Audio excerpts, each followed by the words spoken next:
आरो फारसेथिं जोंहा कास्टमारथ' दंखायो एबसुनि सेंग्रामोन बियो दा बुंनायनि आदब खायदा बेनावबो दङ दा बेबायदिनो बिक्रम बायदि सेंग्रा आरो बिक्रमखौथ' नों नायोबा दिनै हाग्रामानि थाखायनो जेल जानांबाय बियो बिक्रम बायदि सेंग्रा कास्टमर बायदि सेंग्रा आरो गोबां सेंग्रा दंबावो खोमा दा बैफोरबायदि टेलेन्टेड सेंग्राफोरखौसो बियो नांगौ बायदि रल बा बिफावखौ होनो हायाखै खोमा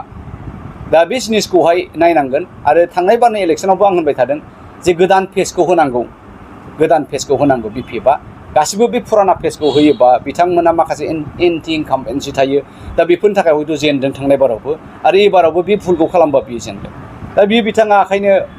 माखासे वार्कारफोरनि टेलेन्टखौ आइडेन्टिफाइ खालामनांगोन आरो बिथांमोनखौ जेरैबायदि बाहायनांगोन दा कंग्रेसआबो फोथायो आङो कमप्लिटलि आनसलिक दलनि एगेन्स्ट नङा दे बा जेनामोन कंग्रेसआबो जेनामोन इलेक्सननि मास मोनथामसो सिगां आङो सासे हाग्रामानि बेगदारनाव लोगो लाहैदों जे सार जोंना हाइकामान्डनिफ्राय एपिसिसिनिफ्राय मोनसे बिथोन फैदों जे मोननैबो सिटखौहाय दरं उदालगुरिखौ आरो क'क्राझारखौ रानलायदिनि नोंसोरो ओरैहाय लायोबा जों हरै लानोसै आरो नोंथांमोना हरै लायोबा जों ओरै लानोसै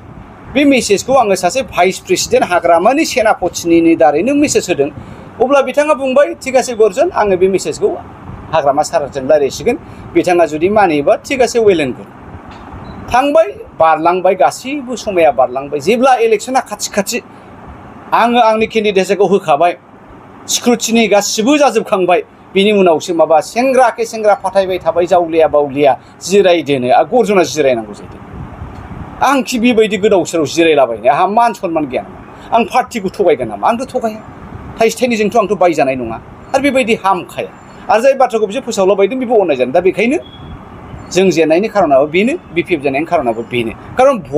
भटार्सफ्रा कंग्रेसनि भटारनो बिपिएफनि भटार्स आरो बिपिएफनि भटारनो कंग्रेसनि भटार आरो जों जुदि रानलायनानै गेलेयोमोनब्ला जों उदालगुरियावबो देरहाबायमोन क'क्राझारावबो देरहाबायमोन जों मोननैबो थांबाय दिल्लीयाव सरकारखौ जोंनो दाहोनो हागौमोन माथो होमबा बे भुला सोरनि जाखो बिपिएफनि हाग्रामा बिथांनि भुल जादों 100 बार आं हाग्रामाखौ गाज्रि होनाखै खिन्थु टेकनिकेल प्रब्लेमावसो दिनै बिपिएफआबो जेननो गोनां जादों कंग्रेसआबो जेननो गोनां जादों गले होनबाय थाखादों जे कंग्रेसनि भटार्सफ्रा बिपिएफनि भटार जादों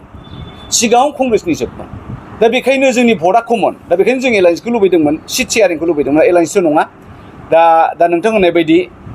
हाग्रामाया बिराद बुरजा भट मोनदों बारा बुरजायावहाय इउपिपिएलआ देरहायाखै जुदि कंग्रेसआ खमबावोमोनब्ला हयथ' बे भटआनो हाग्रामानाव थांगौमोन दा बेखौ नायोब्ला एक्सुवेलि हाग्रामाहा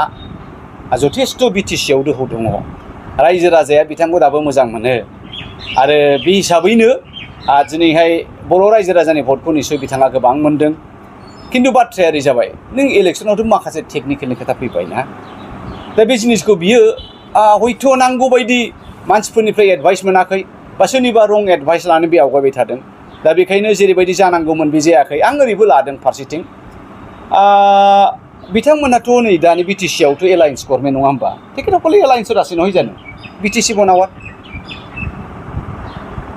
फारसेथिं बिधान सभायावबो एलायन्स दङ दा बबेया नंमारगौ हाग्रामाया जेनुइन ना ओरैनो रायजो राजाखौसो थगायबाय थादों बेहायबो सन्देह थादों दा बेखायनो हाग्रामाया गावखौ क्लियार खालामग्रोनांगोन गावनि जे दानि बे बिटिसि गभर्नमेन्टआव जे बिथांमोना एलायन्स दङ दा बेखौ बोखारनानै लाग्रोनांगोन बे बिधान सभानिफ्राय बोखारनानै लाग्रोनांगोन बे अब्लासो रायजो राजाया फोथायगोन दा बेफोरबायदिखौ साननानै हयथ' एसे थलं थलं नुनानै जेरैबायदि भट मोननांगौमोन हाग्रामाया मोनाखै दा बेबो आरो रायजो राजाया खिन्थु दिनैसिमबो बिपिएफजों दं अर्थात हाग्रामाजों दङ आरो मावग्रा पावार दङ दा बेखौसो बियो नांगौ बायदि क'र्डिनेट खालामनो रोङाखै ओरै मोनथाम ग्रुप थायो मोनफ्रोम पार्टियाव मोनसे जाहैबाय टप जायखौ हाइकामान्ड होनो डिसिसन मेकिं बडि थायो बिनि उनावहाय केडार लिडारफोर थायो केडार लिडार आरो बिनि गाहायथारावहाय वार्कार्सफोर थायो दा बे वार्कार्स केडार लिडार आरो टप लिडार्सफोरनि गेजेराव नांगौ बायदि क'र्डिनेट जायाबा बोसोन आरो एडभाइसआ मिलायलाया